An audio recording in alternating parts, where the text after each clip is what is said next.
ஆண்டுக்கான நிதிநிலை அறிக்கை அளித்தல் மாண்புமிகு நிதி மற்றும் சுற்றுச்சூழல் அண்ட் காலநிலை மாற்றுத்துறை அமைச்சர் அவர்கள். நீங்க பேசது எதுவும் அவை குறிப்பில் யாரா நீங்க பேரவை தலைவர் அவர்களே, 2025-26 ஆண்டிற்கான வரவு செலவு திட்ட மதிப்பீடுகளை கடந்த 100 ஆண்டு காலமாக நாட்டிற்கே முன்னோடியாக திகழ்ந்திடும் இந்த சட்டமன்ற பேரவையின் முன் வைப்பதில் நான் பெருமிதம் கொள்கிறேன்.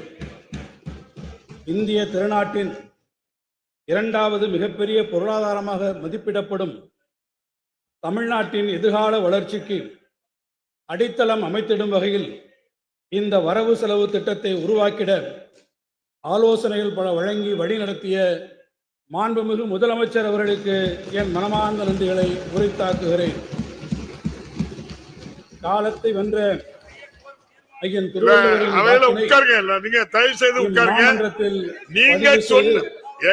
நீங்க சொன்ன தீர்ப்பை நான் சொல்லியாச்சு, உட்காருங்க. உங்க ஆட்சியில 2017 நடந்த தீர்ப்பை சொல்லியாச்சு, உட்காருங்க. பாருங்க, அமைந்தொரு வாழ் கோடாமை நீங்க பேசுறது எதுவும் அவை குறிப்பில் யாராவது உட்காருங்க.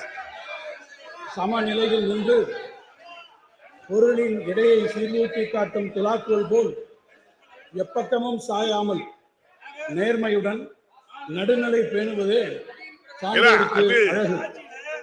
வான்புகழ் கொண்ட வள்ளுவம் காட்டிய வழியில் நடுநிலை தவறாமல் நம்மையெல்லாம் வழிநடத்துவது மட்டுமன்றி